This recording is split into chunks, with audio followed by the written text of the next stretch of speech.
Making it out of Philly can be tough. With so many off the field distractions, even the most disciplined of kids can slip up. There's pressure to stand out and not be a statistic. Pressure from family who want to see you make it. Pressure from peers who hope you fail. Now you add in sharing a last name with arguably the most popular player to ever play in your city, and the average man will probably crumble. This is Justin Dawkins, no relation to Brian. Lifetime Philly native, senior at Philadelphia High School. He comes from a blue-collar family, and while he lacks football pedigree, he has the work ethic necessary to make him one of Philly's greats. As an emerging senior on the team, Dawkins has been asked to reprise his role as an Ironman athlete, playing both free safety and wide receiver. Dawkins is no stranger to playing all over the field, having taken snaps at corner and wide receiver over the past few seasons. People close to him says his preference is to just play safety because he personally wants to master the position, playing a brand of smash mouth football his idol was known for, quieting the critics in the process. But he's willing to do anything to help his team win in any way he can. He'll get plenty chances to prove that this season, as Philly High strives for their first state championship in school history. Can Dawkins cement his legacy? Can his name become synonymous with the Eagles' legend? Will this great pressure turn coal into diamonds, or pulverize rock into dust? This is his story. Yo, what it do, YouTube? It's your favorite pilot, Conscious Buddha, and we are back with a new video today. And if you heard that Oscar-worthy intro, this is a new series, A Road to Glory, for Justin Dawkins of Philly High. Now, he doesn't have much experience at safety, only playing it for half a season last year, and coach came up to him and says he needs him to fill in again and suit up at wide receiver due to some key injuries on the offense. This will be Justin's first time playing Ironman football since JV his sophomore year. He'll have his work cut out for him too, as expectations are high, not only for him, but for the team, as Philly High is coming off of a semifinals loss just a year ago. Dawkins will come into the season as a one-star prospect due to his limited playing time at both positions. Will the Dawkins name give him some luck? His family seemed to believe the superstition, and it's shown in the college choices he made to begin the year, listing Weapon X's alma mater Clemson as a stretch school. He'll also look at Colorado to play under Coach Deion's tutelage, as well as Temple, as Philly High is a pipeline school for the Owls. Despite his lack of on-the-field experience, Justin hasn't even considered the possibility of not landing any big free safety scholarships, but reports say he's open to playing on either side of the ball at the next level. But first, he's got to get this monkey off his back and bring a title to Philly High. We start our senior season off at home against Carbondale High, and we will immediately shake off the rust and get back into the swing of this Ironman football thing by taking our first grab of the season into the end zone for a touchdown. We haven't played receiver in over 2 years, but just like that, we show off our soft hands and our ability to get open on routes and make the easy grab to give Philly the early 7-0 lead. We will prove to be a lot more rusty on defense, however, by biting on the play action fake and letting our opponent get open for a 36-yard completion on second down. These woes will continue as we bite on another play action fake and let the receiver get open across the middle for another big gain. We will get a little redemption though as we read the run play and come up to make a big hit. We will need to make big plays like this if we want any of the big colleges to take us seriously as a defensive prospect at the next level. We were feeling ourselves after a couple tackles, and we bit on the bubble screen here, and we let the receiver get wide open over the top for a touchdown, letting Carbondale High back into this game. We will more than make up for it though, taking the ball here and making this beautiful run after the catch and getting into the end zone scot-free for the touchdown for our second score of the game. And just like that, we're proving our skill at wide receiver is much better than any of the experts expected, as we put on a clinic in the first half with 2 scores. Later in the third quarter, we were settling on defense, making the read on the QB option, and laying the boomstick on the quarterback. And we will wrap up today's performance, getting open on the curl route, making the grab, spinning out of trouble, and scampering down the field for a 50-yard gain before getting tackled at the 1-yard line. We wrap up the day with a huge game at wide receiver, and although we were pretty average at free safety, we discovered after the game that we had garnered the attention of Toledo at both positions. Moving on to game 2, we find ourselves at home against Berwick High School. We start this game off with a bang, as we will field the kick, pick up some key blocks, and we will scamper down the left sideline totally untouched for a huge 96-yard kick return for a touchdown, our first of the season. Our aerial dominance will continue as we make the clean catch on the corner route, and the only thing stopping the touchdown was us stumbling over the defender that we had just cooked. Coach might have been on to something with this Iron Man football thing. We finally started getting the hang of the free safety position as we played perfect defense on this possession, locking down every receiver just for a guy to leap to the back of the end zone and get open on the grab. We will make up for our coverage issues by being active in the run game and converging on this second down run play. The defense will continue their dominance on the day, getting the pressure to the quarterback and making the sack, ending this next possession.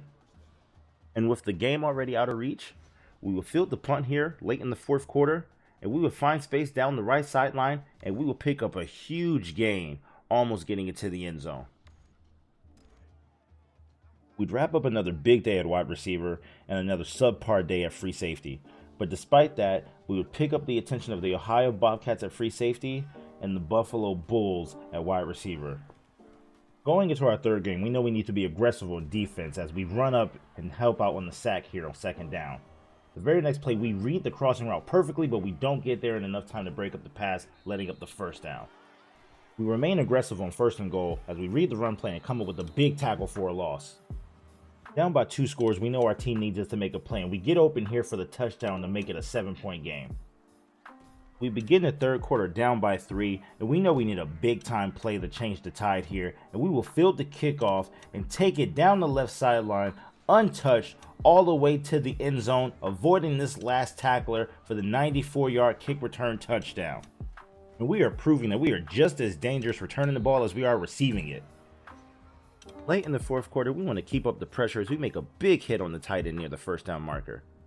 And I gotta say, at this point, we gotta be turning heads with our open field tackling ability as we come up and absolutely lay the lumber on this larger receiver with a hit straight from a Brian Dawkins highlight reel.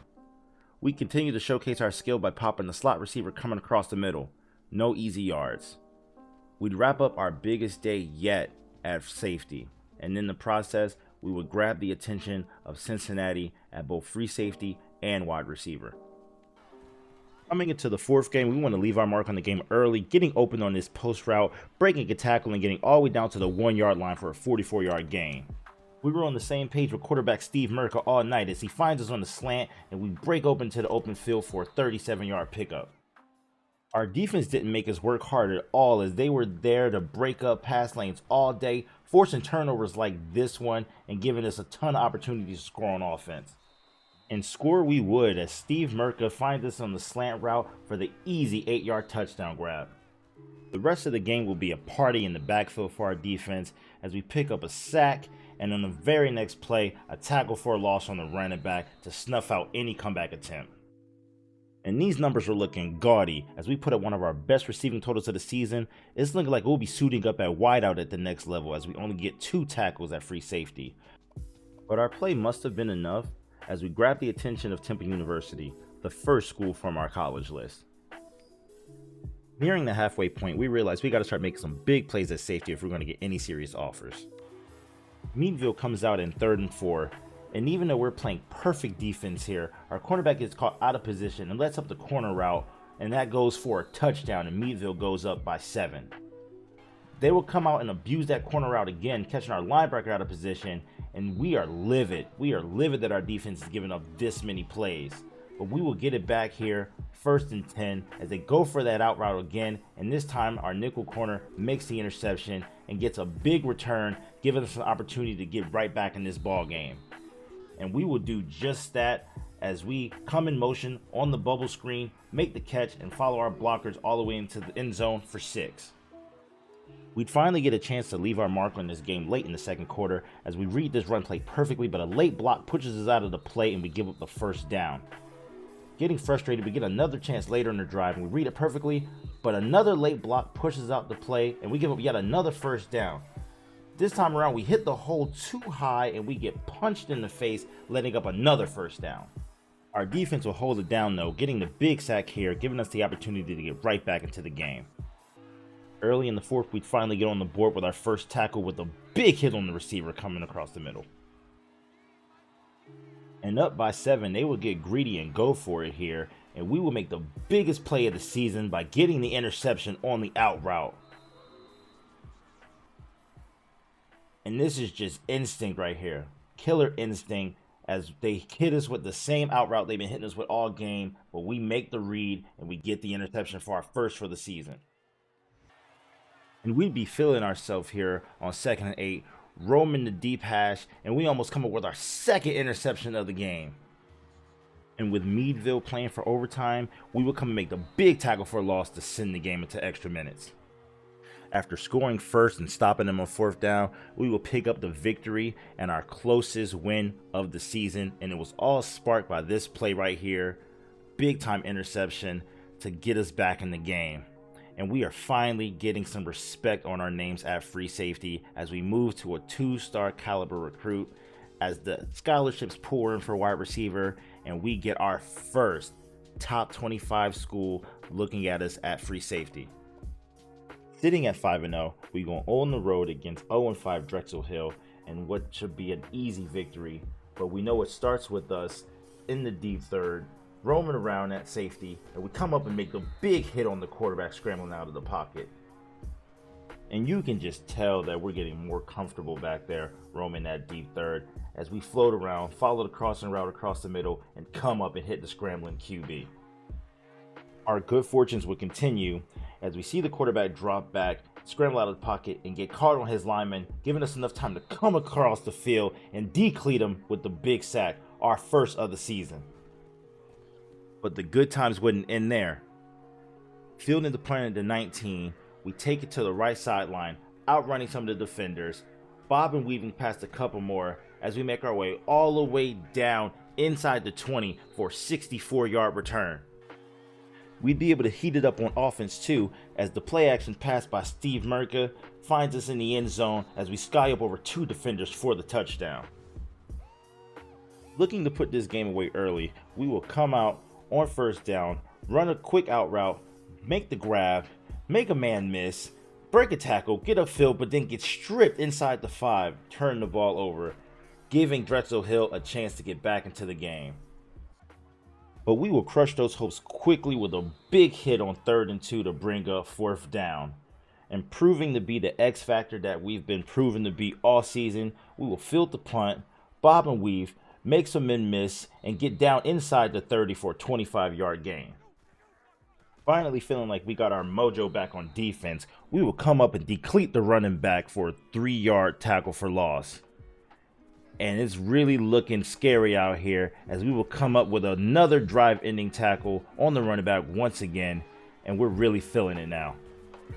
Steve Merker will find us in the back of the end zone for the touchdown, and we put this one out of reach for good. And we wrap up another respectable game at free safety, and these recruiting points are finally getting to a decent, manageable total for the season. And just like that, we secure our first scholarships at free safety from Toledo and the Ohio Bobcats. And now we got West Virginia looking at us as free safety. And our coach told us that we should only consider schools that are willing to recruit us at both positions. So we will go ahead and get the nod from West Virginia at receiver as well.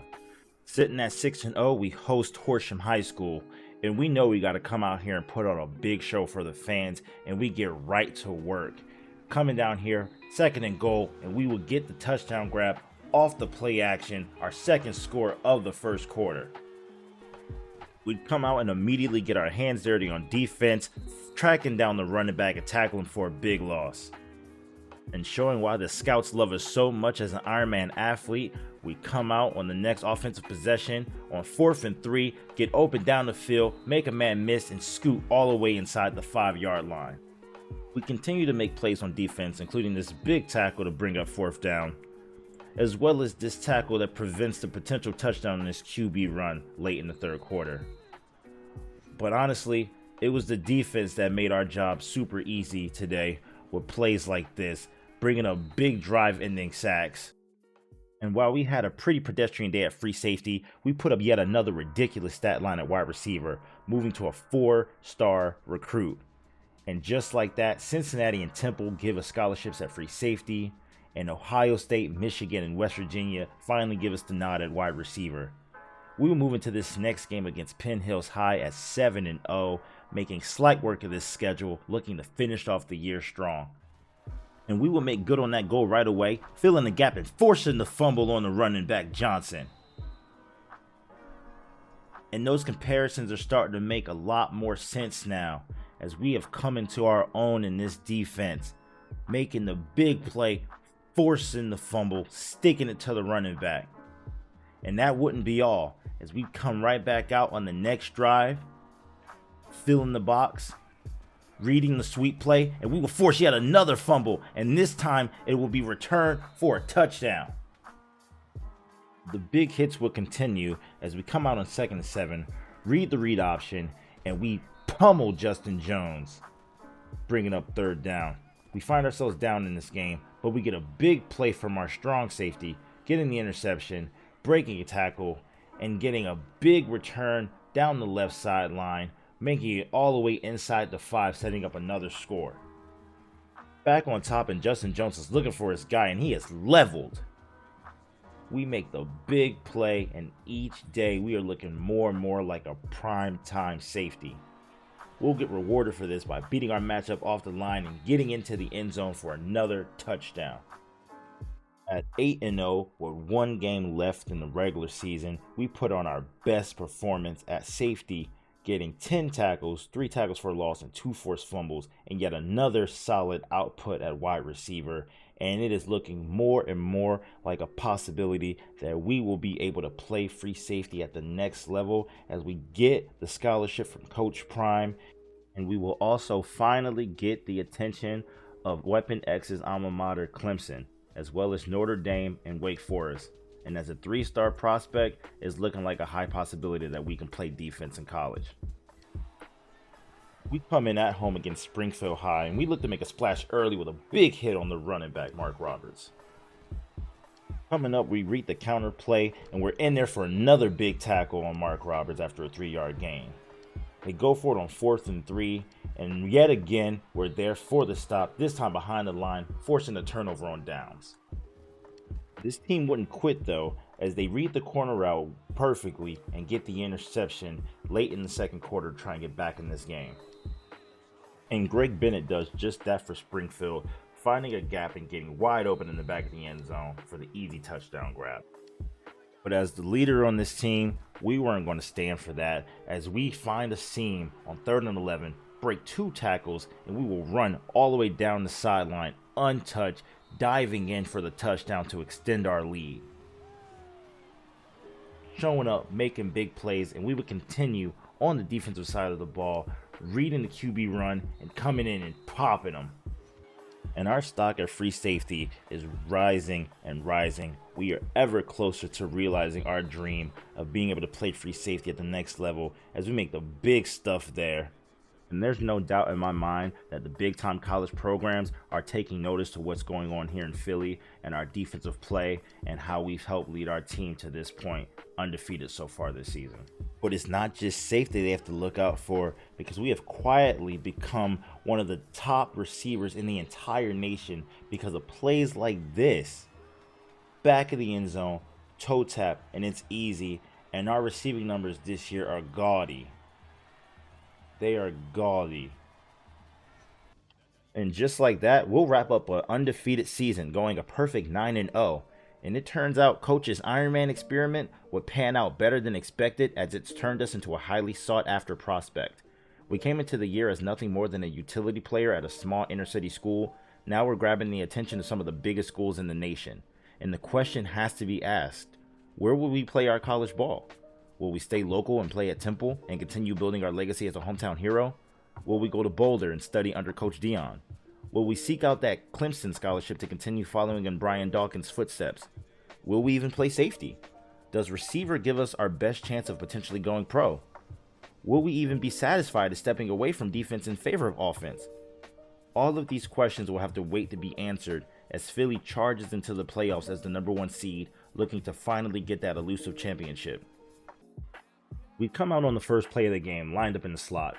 And after a beautiful play-action rollout by Steve Merca, he'd find us on the drag, out in space, and we throw a beautiful double juke, and we get up the field to midfield on a 23-yard gain. Coming out on 3rd and 4 later in the drive, we'd notice the single coverage with no safety help over the top, and we'd make the adjustment on our route and run the streak, and make the grab for the touchdown. And that's just Steve Merca trusting us to make a play, throwing it up there and allowing us to make the grab. And we go up by 7 early in this playoff game against Croydon. And we would start fast and hard on defense as Croydon comes out on first down, and we read the QB run, and we come up for the big hit on the quarterback, holding him to a 3-yard gain. And it's this vision of the whole field that has the big schools beginning to look at us and take us seriously as a free safety prospect. We keep up with the intensity on second down, reading the slant play and almost getting the interception, but being there to make the tackle, bringing up 3rd and short. We would continue to turn heads on the offensive side of the ball, coming out here on 1st and 10 on our next possession, running the beautiful comeback route, getting open in space, stiff-arming the defender, and getting out of bounds right around midfield. And we would continue to headhunt on defense, reading the run and filling the gap to make the tackle for no gain. Later in the quarter, we see the outside run and meet the running back head-on, preventing the first down. And with this game being a lot closer than we want it to be, we would call our number again on first down and run a slant route and get into open field, make the grab, make a couple men miss, break a tackle, and get upfield for a 25-yard gain. As we enter the late stages of the third quarter, we'd find ourselves driving, trying to put ourselves up by 2 possessions, and we'd run this out route, and Steve Merca would try to find us, but it would get picked off by the Croydon defender, and he would make a decent return all the way down the right sideline and get tackled out of bounds, setting up another score for Croydon. We'd come out in the following possession, and we would read the QB run and stuff him in the backfield for a loss. Knowing that we would have to be the ones to win this game for our team, we call our own number once again on this route, turning into a streak, finding a seam behind the defense, breaking a tackle, and getting down to the 10-yard line. Scoring on that possession, we'd come out knowing that Croydon was going to do everything in their power to try to even the score. On the plus side of the 50, they drop back in the gun, and they would actually get sacked and fumble the ball and turn it over to us, and that would seal the playoff win for us here in the first round. And we would finish this game with 10 tackles on defense and 200 yards through the air. And we'd get the biggest validation of our talents at free safety to date, with Michigan reaching out and giving us a scholarship. We move on to Game 2 against Carbondale High in a rematch from the regular season. And after dominating our first game of the playoffs on both offense and defense, we decided to show the special teams a little bit of love as we filled this kick, bob and weave, and we make it all the way down the left sideline, getting inside the 10-yard line on a 31-yard return. Our success would continue as early in the second quarter we field the punt at the 40, and we will see that we have nothing but space down the right sideline, and we will stretch the field and get all the way down inside the 30-yard line. On the very next play, our quarterback Steve Merca would reward us by finding us on this post route, throwing the ball in perfect position for the touchdown. After yet another 3 and out, Carbondale High finds themselves punting the ball to us midway through the second quarter. We will field it at the 35-yard line, and I'm telling you, third time must be the charm, as we will find our way down the right sideline and no one will get even close to us as we cap off the 65-yard return. And less than 6 quarters into this playoff run, we are proving to our team and to the entire country that we are willing to do anything it takes to win this championship. Late in the second quarter, we'd finally get our first defensive statistic on the board as we read the running back in the flat and we come up and lay him out on the sideline, bringing up 3rd down. On the next possession, we would read the split safety and get wide open on the fly route down the seam for a big gain. And we would find ourselves in the zone in the fourth quarter as we run this corner route and make the ridiculous grab behind 2 leaping defenders. And it's that ability to play the ball and to make tough catches that has teams like TCU trying to get us to team up with their top guys. And after putting up another touchdown and forcing yet another 3 and out, we will field the punt at the 20-yard line, and we will see if we can get lightning to strike twice, bobbing and weaving in and out of traffic, getting to the right sideline, juking inside that defender, and we will get all the way down inside the red zone on a ridiculously large gain. And looking to finally put this one to rest, we come out here on 3rd and 8. The QB's in the gun, looking for his man in the slot, and we will make the amazing interception here to put this game on ice, and we are proving that we can do it all. Receiving the ball, returning the ball, playing defense, locking down receivers on the outside, and it is no wonder here that halfway through this playoff run, we are turning heads and we are making some really powerful men in high positions reevaluate their scouting choices. And just like that, we wrap up the shutout victory in round 2, and we put together a pretty solid performance on both sides of the ball. But the elephant in the room is the 255 punt return yards, proving that we can be an X factor at the next level.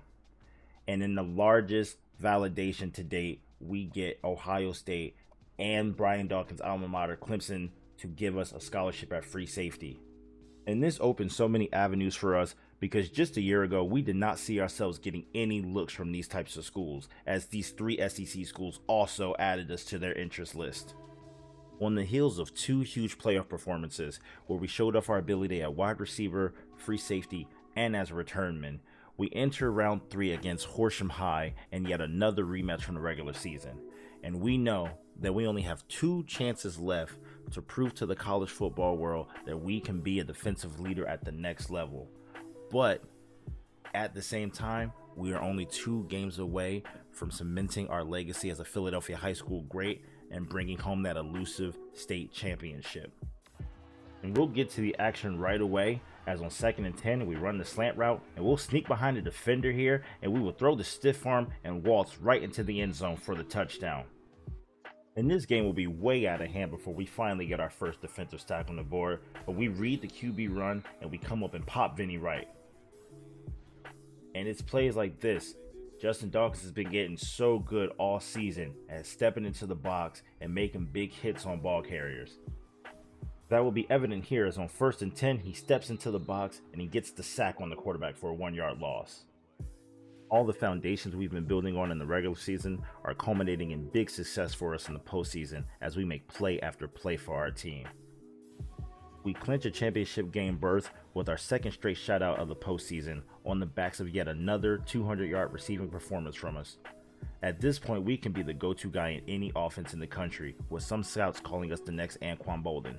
But our heart is set on using this final opportunity to prove that we can lead a big-time program's defense. We come into this state championship game against Penn Hills with all the weight of the world on our shoulders.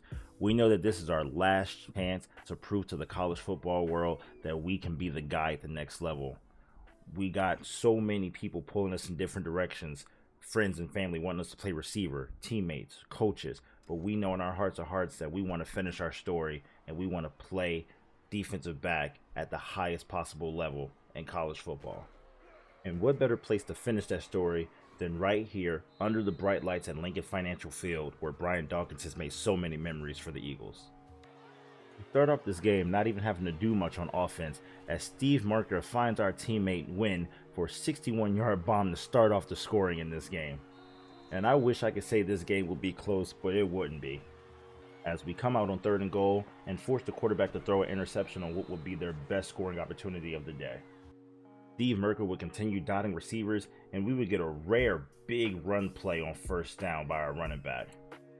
On 1st and 10, Steve Merkel would hit us on the corner route, and we would get into the end zone for a touchdown. And I gotta tell you, there was something so cathartic about taking that knee in the end zone, knowing that this would be our last game in a Philadelphia High uniform. But we knew that we still had unfinished business, and we would not leave this field without that championship trophy. On the next possession down in the red zone, we get nasty, breaking off the streak with this comeback and getting the jumping touchdown catch right at the goal line.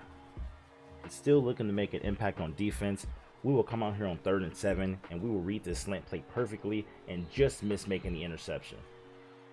Entering the 3rd quarter up 5 scores, we know that we still need to make a career-defining play on defense if we really want to put the cap on our senior season.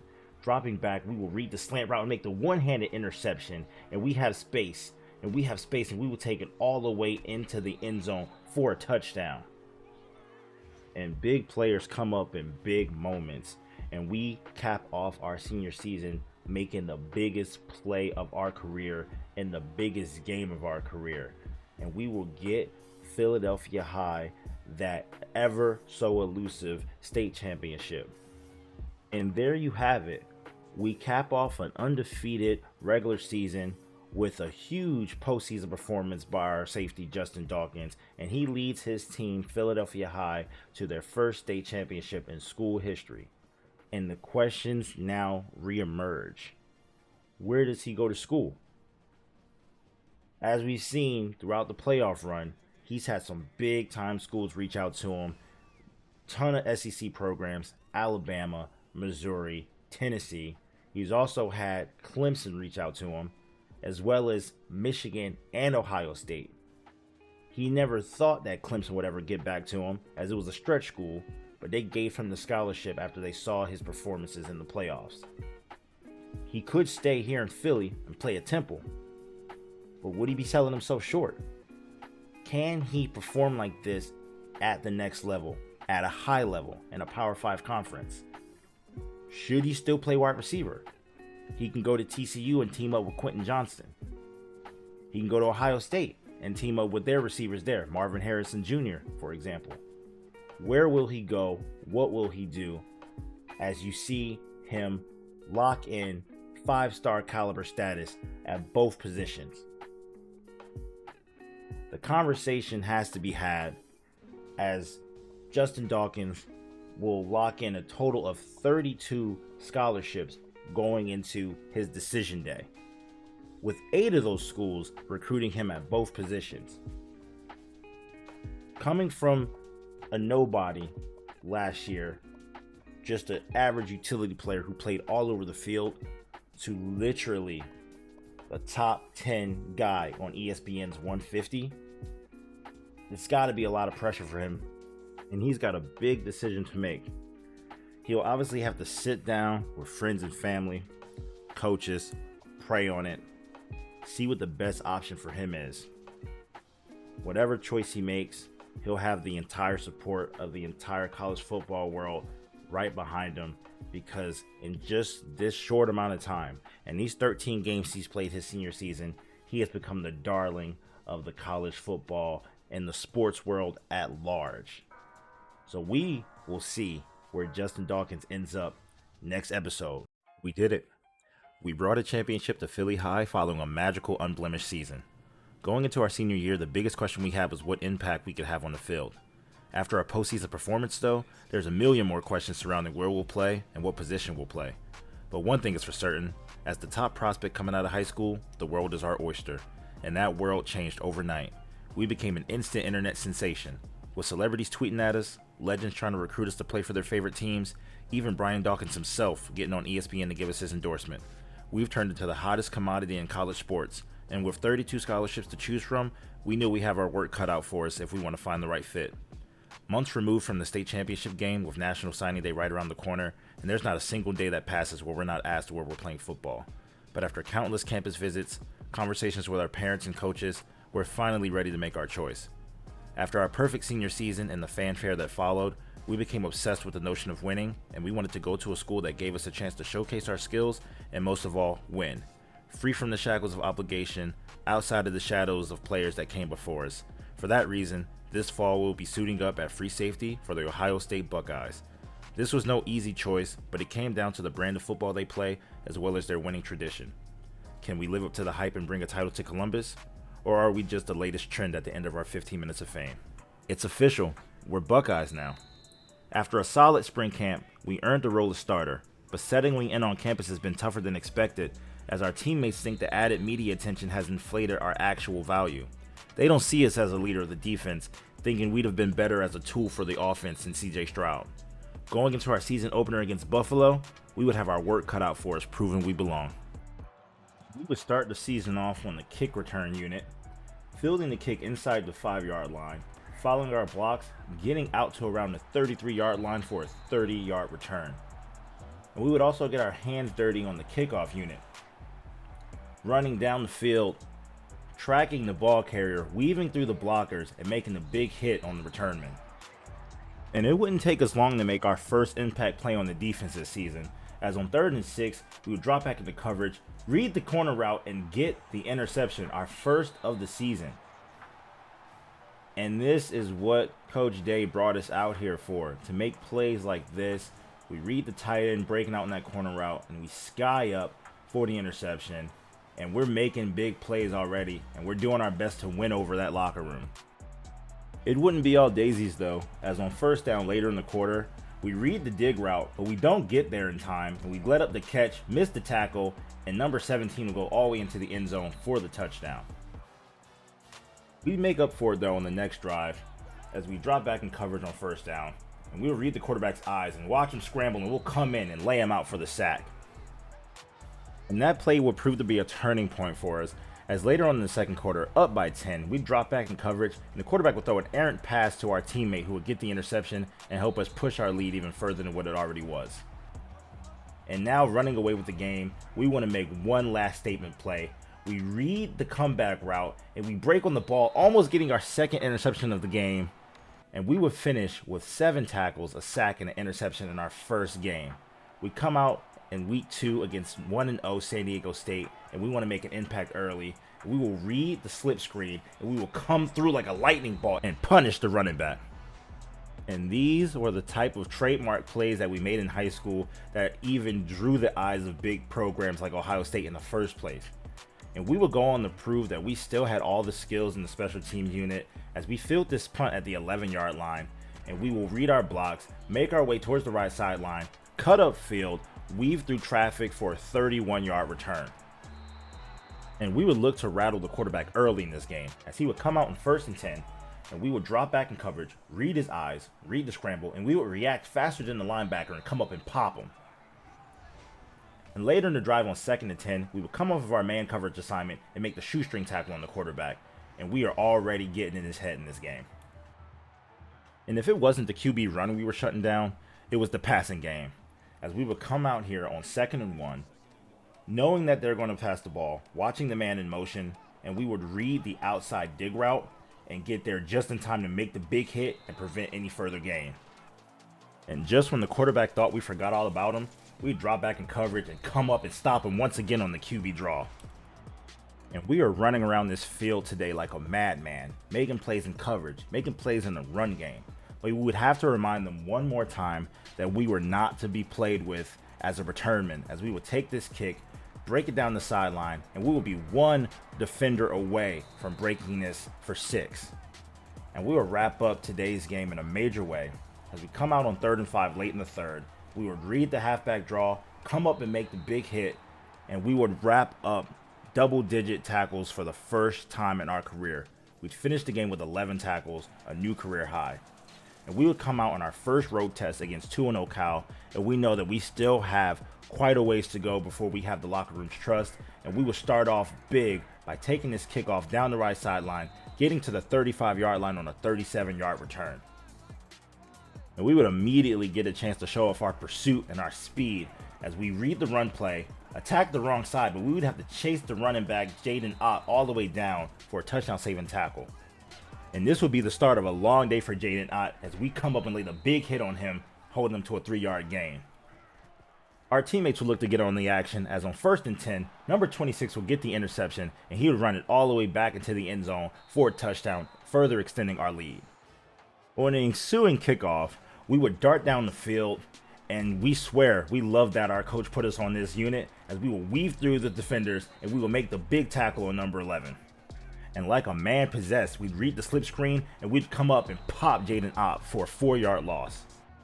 Coach would draw up a free safety blitz, and we would come off the edge humming and almost lay out the quarterback, and he would get the ball off just in time for the big gain.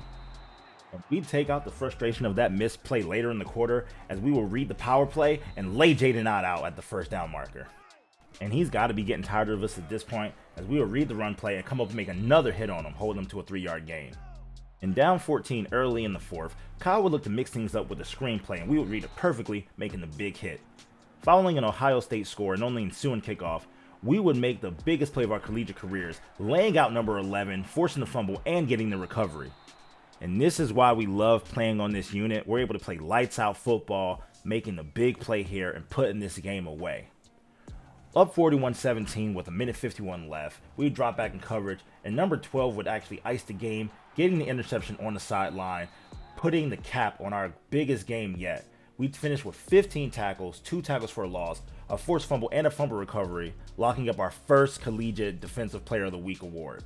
And going into Game 4 against FCS Southeast, we know that this is a tune-up game, but we also know that this will further help us win over this locker room. And on this first kickoff, we get the closest to breaking off a touchdown run, picking up a 58-yard return. And it would be the second quarter before we put our first defensive stat on the board, as we read this out route and we come up and push the receiver out of bounds, holding him to a short gain. And we would be up big in this game early, 28-zip, and we would be on the kickoff unit, and our teammate would lay out the return man, forcing the big fumble, leading to another score. And we would come out on the very next kickoff, up 35-zip, and we would look to get in on the action as well, as we weave through the defenders, and we put a big hit on the ball carrier as well. Up big late in the third, we know we have to make one last impact play before Coach Day pulls the starters, and we will come out on 3rd and 17, read the dig route, and make our second interception of the season. And we will try to return this before getting laid out by number 22. And we will prove that it isn't just the media hype, that we are actually that good, as we help lead our team to another victory, and we will wrap up the first quarter of this season a perfect 4-0 as we look to charge into conference play next week against Wisconsin. And now we have the media on our side, Columbus on our side, the coaching staff, celebrities, and now even our teammates as we charge into the long stretch of our season and look to land ourselves a national championship berth in my freshman season. After 4 solid performances and securing a National Defensive Player of the Week award, we've won over both the fan base and the locker room with our head-hunting style of football. We're the new big man on campus, and the national sports media have crowned us as the next big thing. But the comparisons aren't stopping at Brian Dawkins. There's guys touting us as the next Sean Taylor, even the next Ed Reed, based off of only 4 games. It's been crazy here in Columbus. That spotlight will start to get to us as we've been partying a lot more, missing classes, and showing up late to practices. Some local media outlets picked up the story, and it began to leak all over the news, with talking heads calling us a distraction and saying we're looking to derail Ohio State's championship hopes. With conference play starting this week, we need to find a way to balance our on-field play with our off-field lifestyle. We are knocking on the door of conference play. But despite our on-field performances, the whole sports world is stirring about our off-field antics. Coach Day is known to have a no-tolerance disciplinary mindset, so when he called us into his office, we knew we'd be getting benched. But he assured us that we had a good heart that bled football and that we needed to lock in and focus on the big picture, a national title. Given what appears to be a second chance, we'd put all of our effort into this next game in our conference opener against Wisconsin. And we would look to get right back on the right track and silence the critics early with a big play. And we would do just that, fielding the opening kickoff, taking it down the left sideline for a big 52-yard return. And we would immediately get active on defense with a big hit on the ball carrier here on 1st down. The entire nation knows what we're capable of when we're 100% focused on athletics, and we'd get a chance to show it here as we would hawk the QB down for the sack and the forced fumble to give our guys back possession. Up by only 1 score, we know we have to keep pushing to make an impact, as we will come out here and make the big hit on 1st down. And later on in the drive, we would get credit for tripping up the QB here on this 7-yard scramble. And on 3rd down to start the second quarter, we would get a chance at our 3rd interception of the season, but it would actually be caught here by our teammate. And coming out here on the very next drive, I guess the refs felt bad for Wisconsin's running game issues, and they would give them the 1st down here, despite us tackling the running back behind the line. Later in the drive, we would try to bait the QB into a throw, but he does just enough here to thread the needle and make the completion, bringing up 3rd and short. And on 3rd and inches, we would look to make a stop, but we would wind up giving up a completion in the flats, and now Wisconsin is driving. And they would have 3 chances through the air in the red zone, and they will come up with nothing as we make the drive-ending tackle here to bring up 4th down. We'd start off the 3rd quarter up by 10, and we do what we do best, tracking down the ball carrier on the return and forcing the fumble in the process, but Wisconsin would retain. And Wisconsin's struggles on the ground would continue as we pick up the big hit here on 3rd down, and on the very next drive, we hold the ball carrier here to a short gain. Forcing them to the air late in the 3rd quarter, our teammate will come up here with a clutch interception. And on the very next possession, we would hawk the QB down yet again and lay the big hit on him for our second sack of the game. And we would wrap up this tackle fest by coming out here on third and medium and making the big hit on the pass catcher. And we would finish with a big win in our first conference game of the season. And despite our shifting favor with the national media, we're proving that our game is getting better and better every week. And with our 2 sacks and 2 forced fumbles to go along with 12 tackles on primetime TV, we'd win not only player of the game, but we would grab another National Defensive Player of the Week in the process. And after getting our second National Player of the Week award, we were looked at as a national impact player, able to change the tide of the game at any moment. And with the game coming so easy to us, it's easy to get caught up. Now, I won't say we're the only athlete to engage in extracurricular activities off the field, but as a national spotlight player and top prospect, we play by a different set of rules. And after a solid week of practice, we decided to let loose and break those rules, and for the first time, those effects spilled over into game day. We were gassed most of this game against Northwestern, vomiting in between huddles, on oxygen in between possessions, but despite being only at 85%, we were still able to pull off this big punt return touchdown early in the second quarter that left us completely gassed. I mean, we were wiped out. It's early in the second quarter and we're up by 3 scores, and we would have been totally content if coach pulled us, but we would stay in the game and we would almost make a big interception here on the second drive of the quarter. Our defense will come up huge here, reading the screen and getting a big sack on 3rd and long. And on the next drive, we would come out and just throw ourselves at the ball carrier, holding them to a 9-yard gain.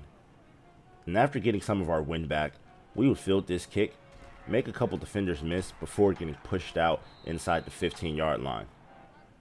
And on our next drive, our defense will come up with a huge strip sack, giving us back possession and leading to another score. Late in the second quarter, we would make this big hit right here on the receiver coming across the middle, and then we would come up with almost our 3rd interception of the season again here to close out the second quarter, but we would mistime the jump.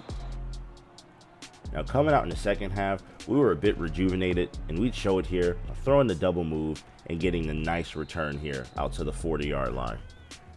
And we would come out hitting, laying the big stick on the ball carrier on 3rd and short. Our teammates would look to make another play by getting this interception here that would lead us to another score. And we'd finish this game against Northwestern locked in as we shut down the screen here on 1st down, and later on the drive, we would shut down yet another screen. And we would escape this game alive, and what many would call an inspirational performance due to what everyone assumed was just the flu, when in reality it was mild alcohol poisoning. But our 11 tackle and punt return touchdown performance was the talk of the town, with people calling it our personal flu game. After that close call in Illinois, we decided to lay low heading into our game against Iowa. And we would come out here on the first punt return of the game, and we would spring loose for a big 43-yard return.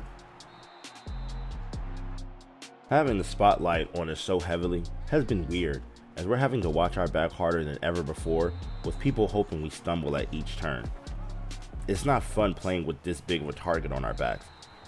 We just wanted to play football and be the best, but with each obstacle we overcome, there's another headline, another rumor, another hurdle to overcome.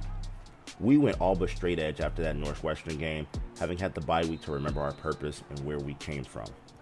But it's safe to say, even with our newfound focus, we'd still make mistakes, as we would have this blown coverage on 3rd and 7 that led to a game-tying touchdown reception. And we'd bite on another play action on the next drive, but we'd get bailed out by our teammate here who would pick up the clutch sack.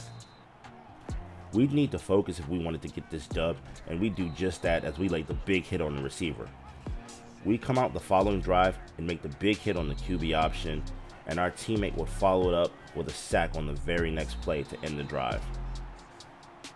Up 3 scores in this game, our quarterback CJ Stroud would make a boneheaded play that almost ended in disaster, but we would recover the ball here, and our defense would take no chances, and they would lock up the game with a clutch interception here on the sideline by number 4. And on the very next drive, he would come out again in red zone defense, and he would get the second interception of the game, this time in the end zone, to finally wrap this one up and seal it for us. And just like that, we will wrap up this victory in a quieter game for us with only 7 tackles and 1 tackle for a loss, but all of our attention will be turned to Penn State in what will be our toughest challenge yet in the season. They run an aggressive hurry-up offense, and we would need all hands on deck to get this crucial win, as we would take this opening kickoff down the sideline, and we would pick up a big 30-yard return to start things off. On the ensuing kickoff, we would zip down the field and do what we do best, weaving through the defenders and making a punishing hit on the ball carrier. And our defense would get immediately active, sniffing out the QB option here on 2nd and 14, and coming out here on 3rd and long, stopping the halfback screen to end the drive. Early in the second quarter, up by 10, we'd be in man coverage, and after a missed tackle, the receiver would break down the field and pick up a 42-yard gain before getting tackled. We would be able to get a breather on the next play as we get the knockdown on the pass play to bring up 2nd down. And we would come out on the next play and read the QB draw and make the big stuff on the runner. But we would continue to struggle in pass coverage as Penn State receivers found big openings against our defense for huge gains. But we would get lucky here on 3rd and goal in the red zone and get the deflection to hold Penn State to 3 and maintain a 1-possession lead. And we'd come out on the next drive and get the big hit in the backfield, and we thought we had the running game contained, but later in the drive, the QB would run the option and he would pick up a big gain of 27 yards before the touchdown saving tackle was made. And with 5 seconds left and an obvious Hail Mary coming, our coach would call a cover 2, and we'd be left on an island with 3 receivers, and we'd give up the catch, but he'd step out of bounds at the 2-yard line.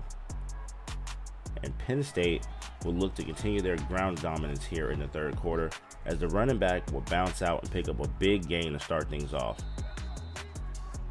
And they would come out in the Wildcat on the very next play after rushing to the line, and we would beeline the ball carrier and make the big stop. Later in the drive, we'd get caught peeking the run game and let the receiver open, but he'd drop a wide open touchdown pass. The quarterback would come out on 3rd and long, and he would dot us to get the 1st down inside the 10. And we would have to come out on the very next play and chase the QB down and make a touchdown saving tackle inside the 5-yard line. But our luck will run out though, as we misread the read option and we give up the score and they tie the game. Looking to our offense to extend our lead, CJ Stroud would drop back and make a big pass over the middle, and the receiver would get down to the 5-yard line. On 2nd and goal, our running back would get the ball on the sweep and make it down to the 1-yard line. And on 3rd and goal, they would run an option play, and they would get stopped short and have to settle for a field goal. Coming out on the next defensive possession, we would get caught flat-footed, and we'd give up the pass over the top for the touchdown, and Penn State would take their first lead of the game. Our offense would answer immediately, and we would look to set them up for yet another score by fielding the punt, getting out into space, and taking it all the way down to the 30-yard line. They would put up 3 points, putting us up by 6, and we knew it'd fall on the defense to win this game as we popped the QB here on the draw, and they would run to the line and run the same exact play, and we would hit the QB yet again. On 3rd and medium, we'd come out and we would get our first pick of the episode, but we would drop it. And they would come out the very next play on 4th down, and they would get the clutch conversion. With less than a minute left, the quarterback would come out on 3rd and long, and he would loft up a perfect pass to the sideline to set up a manageable 4th and short.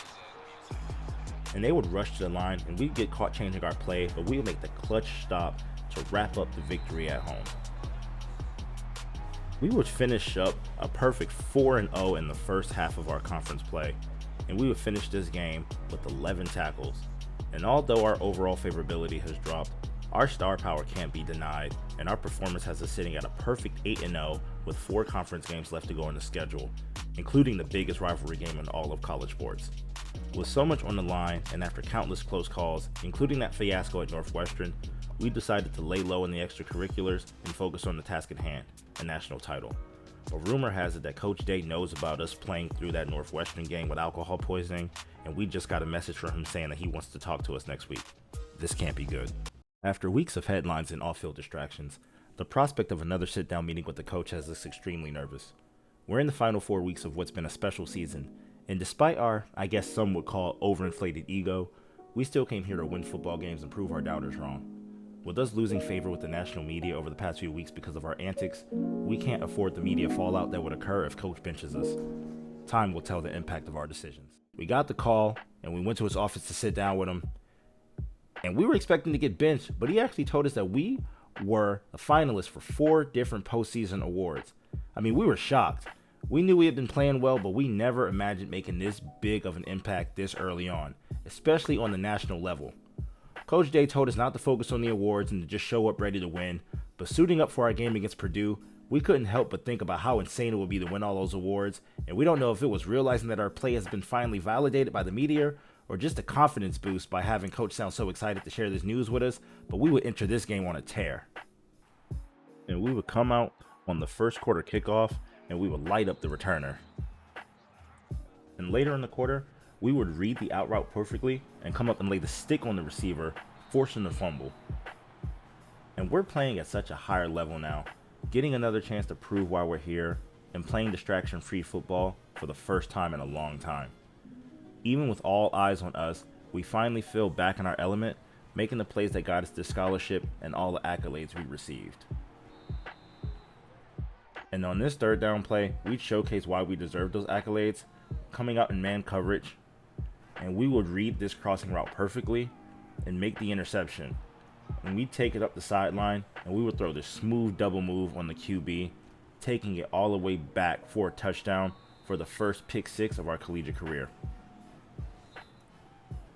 Hyped off of that play, we would come out here on the ensuing kick, and we would punish the returner. We'd come out later on second down, and we would come close to getting our second interception of the game.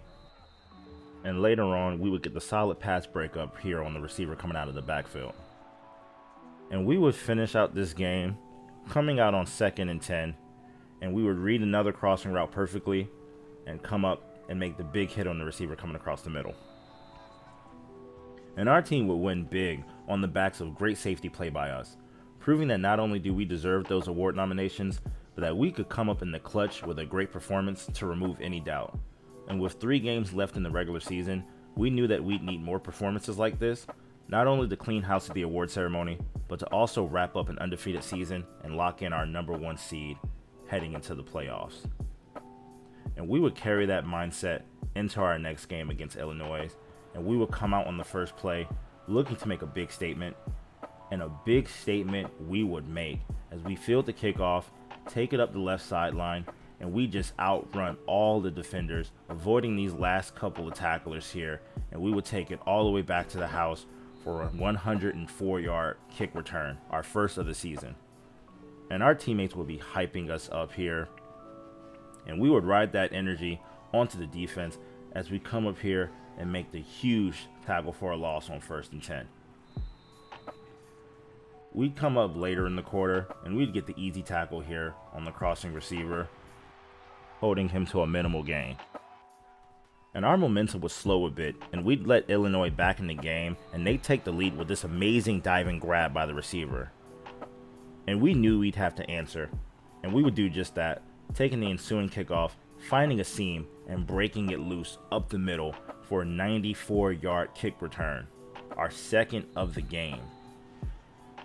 And we would be in a zone after that game-changing play, and we would come out here on defense and get what we thought would be an interception, but the receiver would actually make the catch here. We'd get back in the groove, coming up to make a big hit on the ball carrier, and then our teammate would come up and get the strip fumble, forcing our first turnover of the game. Early in the fourth quarter, Illinois would be knocking on the door in their comeback attempt, and we would stuff them to force a turnover, all but sealing the victory. And we'd lock up this win against Illinois, this time by making 2 big plays on special teams to help our team stay ahead. On top of being the best safety in the nation, we've quietly become the best return man in the nation as well after a record-setting game returning the ball. And we'd come out against Indiana 2 games away from a perfect regular season and feeling that momentum growing. And on this first down play, we will blitz the quarterback and come up for a sack.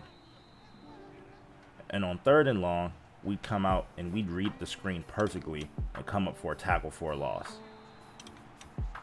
And we would look to continue the success of the previous week by getting the kick here taking it down the left sideline, having one defender left to beat, and getting all the way down to the 3-yard line.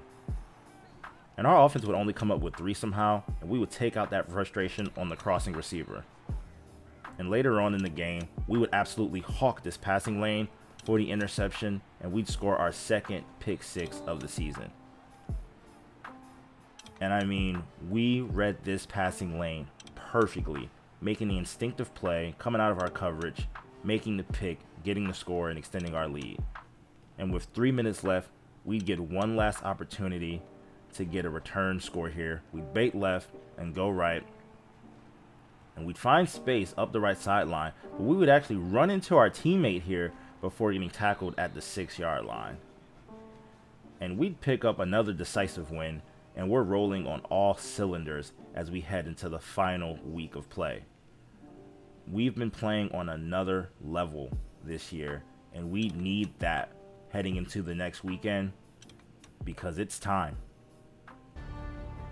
It's time for the biggest rivalry in all of college sports. This one is for the bragging rights. Months of preparation, all culminating in one Saturday afternoon. This is the game that makes or breaks careers. This is the game where legends are born. We touched down in Ann Arbor to some cold weather. The field was frigid and wet. Our check practice was a slippery mess with forecasts calling for snow on game day. Either way, we knew we'd have a battle on our hands, and we would have to be prepared for whatever came our way. And we're ready for this game. We'd come out early in the first, and we'd get involved in the run game, holding the running back to 3 yards. Later in the drive, our teammate would get close to picking off J.J. McCarthy, and he'd wish he could have that one back. On 3rd and long, we'd get the big sack here, ending the drive. And their punter must have watched film on us, because he would not kick it our way, and Michigan would get the favorable bounce, and the ball would end up inside the 20. Our offense would score, and McCarthy would get it back in blood, hitting Roman Wilson over the top for the massive gain, and we would have to hawk him down to prevent the score. On the next play, McCarthy would hit his tight end over the top of our heads for the score, tying it up. After a quick turnover, Michigan would be in the red zone, and we would have to track McCarthy down to save the touchdown. Coach would take us out for some reason, and they'd score.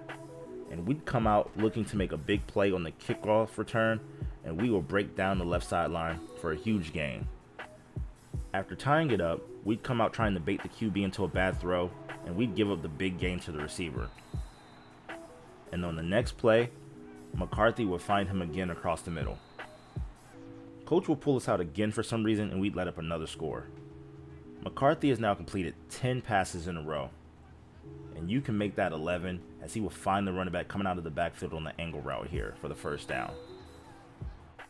On 2nd and long, he'd hit Wilson over the top of our head for a big gain, and at this point, he can't miss.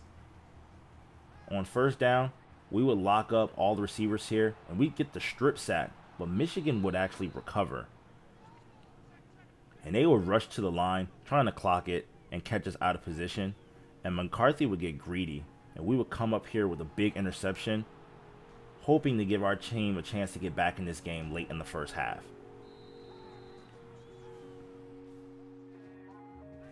And we would start the 3rd quarter with momentum on our side, and McCarthy would absolutely crush that by dotting Anthony here for a 70-yard gain, all the way down inside the 10. And Coach would take us out as we let up yet another red zone score. Down by 2 scores at this point, we need to make a play here as we field the kickoff in the end zone, and we will come up with nothing here as we will get bottled up here for just a 29-yard gain. We turn the ball over again, and McCarthy would come out and hit Wilson across the middle for his 5th touchdown pass of the game. And it's getting ugly here, but we're still fighting as we will read this crossing route by the tight end and come up and make a tackle for a 5-yard loss. On 4th down, we would try to track the short punt, but we'd muff it, and it would get recovered by our teammate, and we would be in great field position and we would leave scoreless again. On 2nd and long, McCarthy was finding his receiver in space, and we would make the big hit on the sideline, cleaning his clock. And on the next play, we'd read the double routes coming across the middle, and we'd get our second pick of the game, praying that it somehow changes the tide. After yet another empty drive, we'd get desperate trying to jump the under route, and we'd blow coverage over the top, allowing McCarthy to throw his 6th touchdown pass of the day. And this game will be over. Our most embarrassing performance of the year on the largest stage so far. And despite our heroics, we couldn't stop the Michigan offense and McCarthy, who had a career day. And we're left wondering why Coach subbed us out on so many red zone sets. We were clearly the only ones who showed up defensively today, but we couldn't help our team when it mattered most, and now our season may be lost because of it. We'd end up winning all 4 awards we were nominated for after posting 130 tackles with 6 picks and 2 defensive touchdowns, and another 2,000 all-purpose return yards and 3 scores. But that would be bittersweet, as our Michigan loss would cost us a spot in the conference title game, further putting our playoff hopes in jeopardy. Now all we can do is wait and see where the committee ranks us heading into selection day. Man, thank God for the 8-team playoff. After suffering one of the most embarrassing losses in school history, we dropped to number 6 in the nation, losing our spot in the Big Ten championship in the process. But we'd still manage to get into the playoffs, and we'll have a game against the Pac-12 runner-up USC Trojans in the first round. Can we bounce back from defeat and charge to the national title? Or did Michigan expose the blueprint to beating us? We've had a few weeks off to get over that Michigan loss, and we are ready to begin our championship run. First up, we'd have to leave it all on the field against one-loss USC. And coming out here on the first drive, we would look to get involved in the run game early, reading this play and coming up and helping out on the tackle. And on 3rd and medium, our teammate would come up and make the big play here to bring up a 4th down. After a score, we'd be up 3, and we'd read the sweep properly and come up and make a big hit on the running back. And we've been talking with the coach all week about being more aggressive, getting over that Michigan loss, and coming out here and making a big statement early in this college football playoff game. And we would do just that here on this 3rd and 11 as we read this curl route and we make the big hit on the receiver, forcing the fumble and getting the ball back for our offense. And these are the types of plays that we need to make if we want to win this game. Our offense will put up 3 more points, and we will be up 6 points here on this next drive. And CJ Stroud would drop back and run the read option, and he would take it up the left sideline, pitch it to the running back who will pick up a big first down here. And on the very next play, he'd hand it off to our starting running back, and he would just rip up the sideline for a 13-yard gain. On 3rd and 7, CJ Stroud would come out, and he would find Jackson Smith-Njigba up the right sideline all the way down into the red zone. And on this next 3rd down, CJ Stroud would find the receiver for another conversion, getting down inside the 5. And on 1st and goal, he would find old reliable Marvin Harrison Jr. for the touchdown, putting us up by 13. And we would start the second quarter off, reading the QB's eyes here on 2nd and 3, and getting the big sack on Caleb Williams. And we are playing lights out football, up 2 scores here in the college football playoff, and we are making a statement, and we have this game totally under control here early. And on 3rd and 4, we will read the crossing route and dive for the interception, but we will miss it, and we will give up a huge 40-yard gain, getting USC down into the red zone. And they will come out the next play and get the easy touchdown, and they will make this a game again. After holding us to no points, they would get the ball back, hand the ball off to Travis Dye, and they would finally get the run game going as he picks up a huge 17-yard gain. And on 3rd and long, we would come out in man coverage, and we would get gouged for 18 yards, giving up a 1st down. And with USC driving, we would be out of position on this 3rd and medium, and we would give yet another 1st down. And on this 2nd and long, we would drop back into coverage, and we would read the angle route out of the backfield and come up and make a big hit on the running back, but not before giving up a 7-yard completion. And on 3rd and 5, Caleb Williams would drop back, and he would actually get popped for a sack, ending that drive, holding them to 3. And Travis Dye must have been holding on to some animosity from the first quarter and how we bottled him up, because he would come out here on 1st down, stiff arm us to the ground, and pick up another huge run. But we will bottle him up on the next 2 plays, setting up a huge 3rd and 11. and they would come out and Caleb Williams would throw an absolute dot to his receiver, picking up 28 yards in the first down. And on this 1st and 10 play, we would almost get the interception here, but we would just miss it. And on 2nd and 10, Caleb Williams would come out and he would hit the corner route and get down into the red zone again with another beautiful pass. And on 3rd and goal, Travis Dye would take out more frustration on us as he runs us over on a 4-yard gain. We would hold them to 3 points there, and it would be a tie game, 13-all as we start the 3rd quarter. And we know that we need a big play, and when we need a big play, we get one, as we would take this kickoff up the left sideline for a 103-yard return, our 2nd longest return of the season. And we will be totally juiced up after this play, and we will come out on the next drive and get the big tackle on Travis Dye, holding him to 4 yards. And on 2nd and 6, we would read the crossing route, but we would undercut it just a little too much and let the receiver go over the top for a 23-yard gain.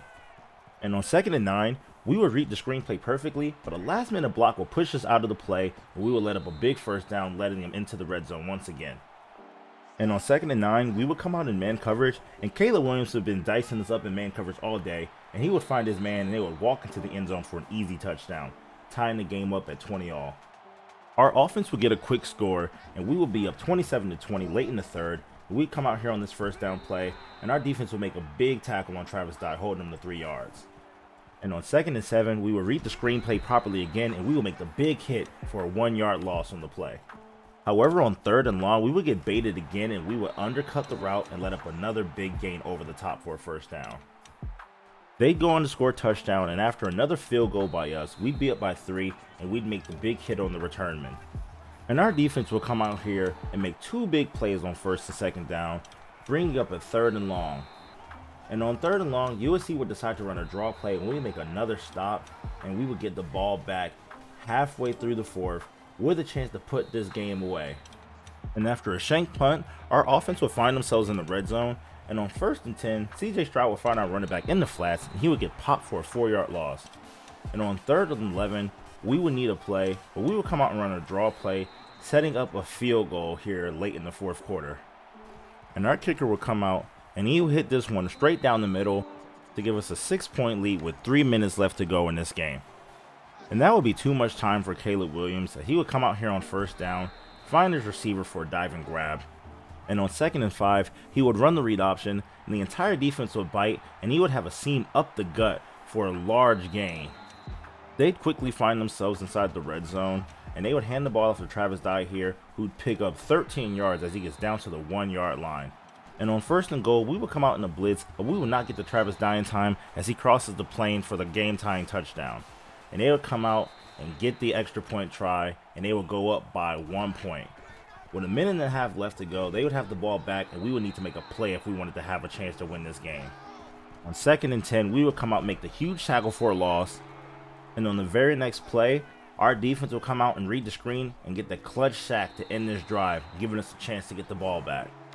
And with a minute 23 left to go, CJ Stroud and the offense would have to drive the length of the field if we wanted a chance to win this game. He would come out on 1st down and make the check down pass across the middle and would barely get anything. And with 22 seconds left, we'd be at midfield, and CJ Stroud would have to make something happen. He would find his receiver on the drag route, but they would not get out of bounds. And on 4th and 7, with 4 seconds left, CJ Stroud would just chuck it up on the Hail Mary, and it would not be caught. And that would be the game. USC will shock the world and knock us off and move on to the next round of the playoffs. And this is how our season ends. Blowing a 13-point lead in the playoff game. And we are at our lowest of lows.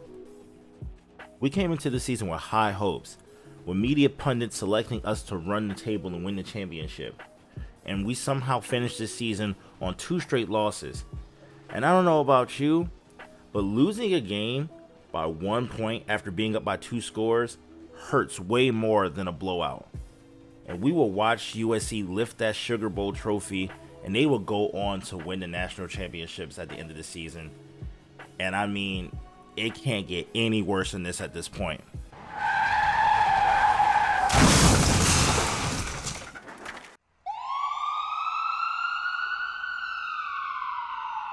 Or can it? Coming off a heartbreaking loss to USC in the first round of the playoffs, We were feeling defeated, feeling like we let everyone down, feeling like we couldn't finish our story.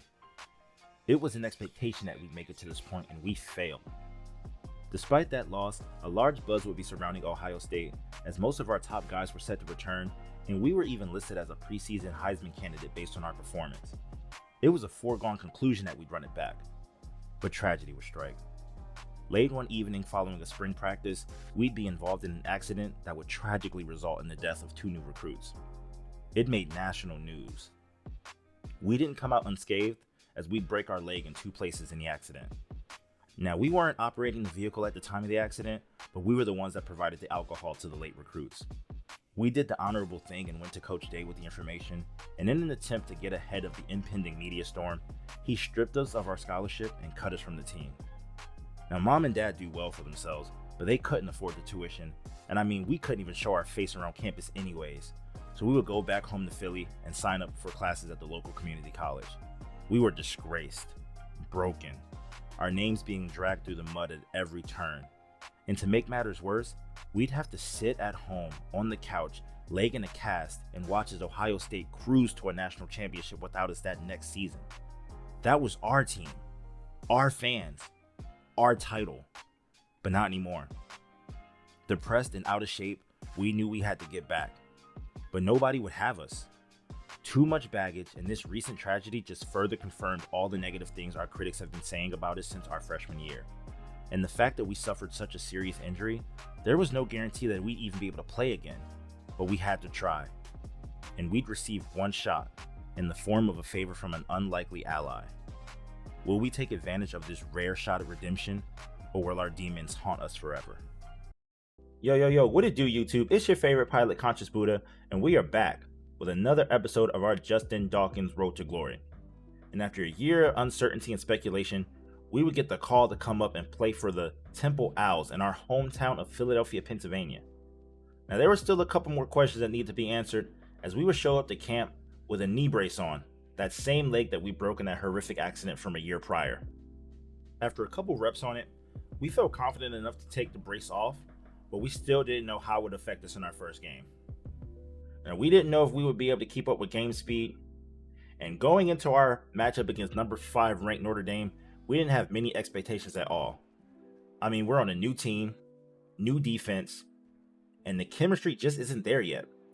We were more concerned with making sure that our leg was healed properly. And I gotta say, after this performance, there was no doubt in my mind that we were football ready again. We would finish this game with a slew of tackles, and not 1, not 2, but 3 kick return touchdowns as Temple would cruise to an insane 14-point upset against Notre Dame on the road. That next week in practice, we will be running around without our knee brace with a newfound confidence, knowing that the speed of the game hasn't left us behind. We may not be in a big market anymore, but we're going to have our presence felt on the field. The next hurdle was seeing if we could still make big plays on defense. That answer would come in week 3 at home, as we would take on FCS East. We'd be swarming to the ball all day, and we would get our first pick in an Owls uniform. And now, I normally take pride in my coverage ability, but this season was different. We came out hitting this year, really getting after it, and double-digit tackling performances became the norm for us. Now in Philly, fans aren't given to you, they're earned. And it was obviously heartbreaking, as we had an opportunity to beat 2 top 25 conference opponents, but we would let those games slip through our fingers with back-to-back double-digit fourth quarter collapses. We take the blame for those losses. We made some bad reads, got ourselves out of position trying to play rogue defense, and we left a lot of our teammates vulnerable. And there's no excuse for that selfish kind of ball. This is a rare second chance, and we can't have a subpar season. But at 3-3, we're looking pretty average so far. We get a moment of respite against a run-heavy Army team, and we were all over them from the first snap. Making plays in the backfield, running sideline to sideline on the way to a huge win in a rained-out Lincoln Financial Field. We'd hold a team meeting after this game, reminding everyone that while we were a new addition to the team, we wanted nothing more than to win for the city. This was bigger than a redemption story. This was bigger than football. This was about us giving our all for our Philly faithful and building a culture of winning for the Temple squad. And I don't know what it was that I said, We'd bounce back in the second half of the season in a major way with some of the most dominating defensive performances from myself.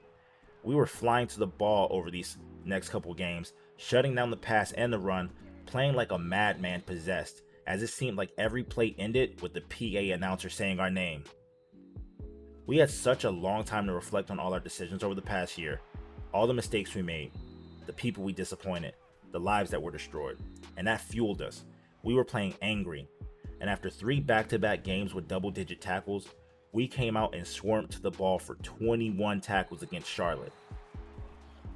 We'd end up losing an overtime thriller to them, but we would get a chance the following week to finally beat a top 25 conference opponent as we faced Memphis in the season finale.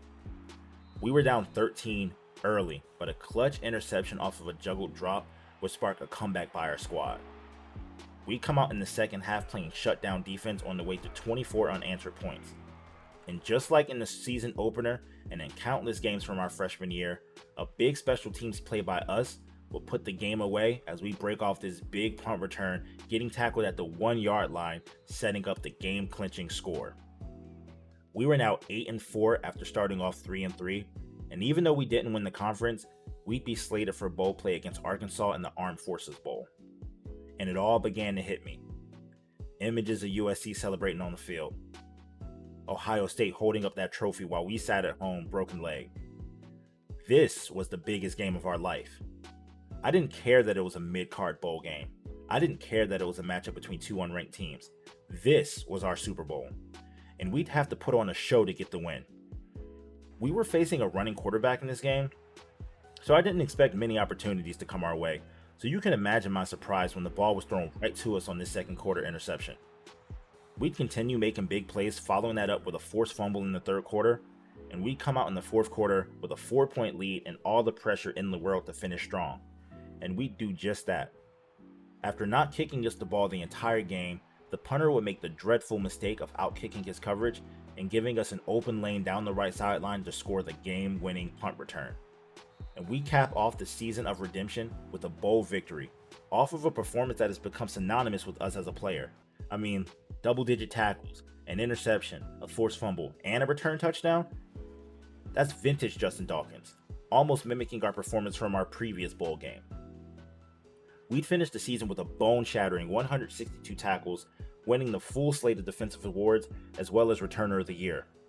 And if there was a Comeback Player of the Year award, I can guarantee we'd win that too.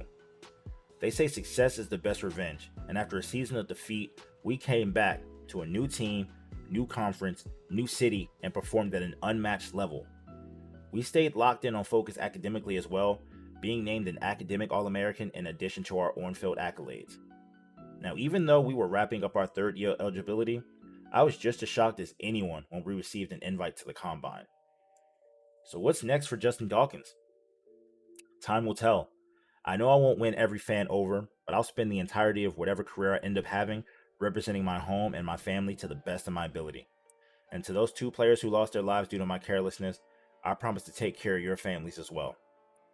If you asked me 3 years ago if I knew this is how my life would turn out, I'd say you were crazy. But on the eve of forever, I can't lie. The future is looking pretty bright.